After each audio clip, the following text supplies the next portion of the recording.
एक बात हमेशा याद रखना मेरे बच्चों, जिंदगी संघर्षों का दूसरा नाम है और विज्ञान परिभाषाओं का दूसरा नाम है। हाँ, आपने ठीक सुना, विज्ञान परिभाषाओं का दूसरा नाम है। आज की जो हम इंपोर्टेंट प्रश्न वार्षिक परीक्षा के लिए कक्षा 9 के लिए बताने वाले हैं, उनमें सभी परिभाषाएं। पहला प्रश्न देखिए, संतुलित बल किसे कहते हैं? अगर हम संतुलित बल तैयार कर लेंगे तो असंतुलित बल की उसकी अपोजिट परिभाषा, उल्टी परिभाषा। तो संतुलित बल की परिभाषा सुनिए, यदि किसी वस्तु पर एक या एक से अधिक बल कार्यरत हो, कम से कम एक बल, उससे ज्यादा भी हो सकते, कभी आप 2 लिखो तो भी सही है, कि किसी वस्तु पर 2 या 2 से अधिक बल कार्यरत हो या एक से अधिक बल कार्यरत हो। आपने रस्साकसी का खेल देखा ही होगा, उसमें 5 इधर होते, 5 इधर होते, इधर भी दम लगता है पहलवानों का, उधर भी दम लगता है, लेकिन उधर का दम और इधर का दम बराबर हो, रस्सी वहीं की वहीं है, मतलब कौन सा बल? संतुलित बल। फिर से समझिए, यदि किसी वस्तु पर एक या एक से अधिक बल कार्यरत हो और परिणामी बल का मान 0 हो, ऐसे बल को संतुलित बल कहते हैं। रस्साकसी वाला उदाहरण मैंने आपको दिया, उधर के इंसान और इधर के इंसान बराबर दम लगा रहे हैं, कोई रिजल्ट नहीं आ रहा है, न कोई हार रहा है न जीत रहा है, समझिए कौन सा बल लग रहा? संतुलित बल। फिर से बोल रहा हूं, यदि किसी वस्तु पर एक या एक से अधिक बल कार्यरत हो और परिणामी बल का मान क्या हो? 0, तो उसे संतुलित बल कहते हैं। और असंतुलित बल की पूछ ले तो परिणामी बल का मान 0 नहीं हो, दोनों में अंतर भी पूछा जाता है। दूसरा प्रश्न, ऊर्जा किसे कहते हैं? ये कितने प्रकार की होती है? ऊर्जा यानी एनर्जी, ताकत। कोई इंसान 50 किलो वजन को भी आराम से उठा देता है और किसी को 50 किलो उठाने में पीछे हाथ लगाना पड़ता है, यानी उसकी एनर्जी कम है, उसकी ऊर्जा कम है। तो हम कह सकते हैं कार्य करने की क्षमता को ऊर्जा कहते हैं, कार्य करने की कैपेसिटी को ऊर्जा कहते हैं। कोई इंसान दिन भर काम करता है, नहीं थकता, इसका मतलब उसकी ऊर्जा ज्यादा है, तो कार्य करने की क्षमता को ऊर्जा कहते हैं। ऊर्जा मुख्य रूप से कितने प्रकार की होती है? 2 प्रकार की। ऊर्जा का मात्रक मैंने आपको बताई है, जूल।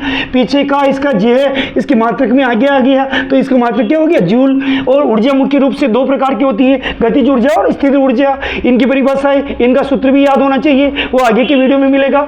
शक्ति किससे कहते हैं? तीसरा प्रश्न, शक्ति का मात्रक और सूत्र लिखिए। शक्ति हम करते हैं भगवान की भक्ति और विज्ञान में है शक्ति, पावर।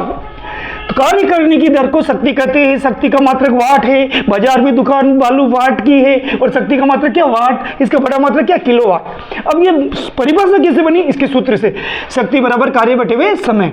तो देखो कैसे बनी, कार्य को बोलेंगे कार्य करने की, ये जो लाइन है उसको दर बोल, कार्य करने ये इसको बोलेंगे की, और समय को बोलेंगे दर। कार्य करने की दर को क्या कहते हैं? शक्ति।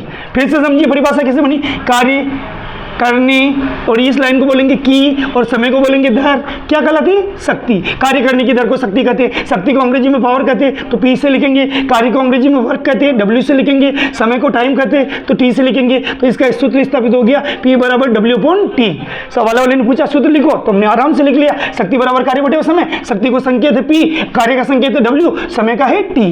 अगला प्रश्न, चौथा प्रश्न, संवेग किसे कहते हैं? वेग नहीं, संवेग किसे कहते हैं? संवेग का सूत्र लिखिए। किसी वस्तु के द्रव्यमान तथा वेग के गुणनफल को, किसी वस्तु है, जैसे ये पेन एक वस्तु है, इसका द्रव्यमान माना कि 20 ग्राम है और उसका वेग मैंने फेंक दिया, यानी इसमें वेलोसिटी वेग उत्पन्न हो गया, दोनों का गुणा कर दे तो संवेग हो जाएगा। किसी वस्तु के द्रव्यमान तथा वेग के गुणनफल को संवेग कहते हैं। इसे पी से व्यक्त करते हैं, पी से प्रदर्शित करते हैं। अब इसका सूत्र कैसे बना? संवेग बराबर द्रव्यमान इंटू वेग। अगर ये याद है तो परिभाषा ऐसे बन गई, जैसे ये वस्तु है, इसका द्रव्यमान और इसके वेग दोनों को गुणा कर दे, क्या आ जाएगा? संवेग। संवेग को पी से लिखते हैं पोटेंशियल एनर्जी, द्रव्यमान को मास कहते हैं तो एम से लिखते हैं, वेग को वेलोसिटी कहते हैं तो वी से लिखते हैं। ये जो तीर का निशान है ये सदिश राशि को दर्शाता है, तो पी बराबर क्या हो गया? M we.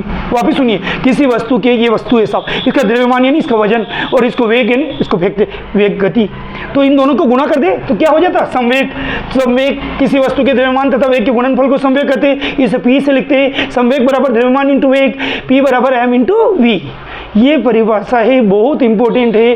कृपया आप 9th के बच्चों को आपके परिवार में, आपकी रिश्तेदारी में, आपकी स्कूल में, आपकी कोचिंग में, आपके गांव में, आपके शहर में हो, उनको शेयर करें, लाइक करें। अगर आप हमारे चैनल पर नए हो तो मैं आपको एक जानकारी दूं, हम साइंस के साथ साथ मैथ्स, इंग्लिश तीनों पढ़ाते हैं, और एक आज नहीं 1998 से पढ़ा रहे हैं। बहुत बहुत धन्यवाद।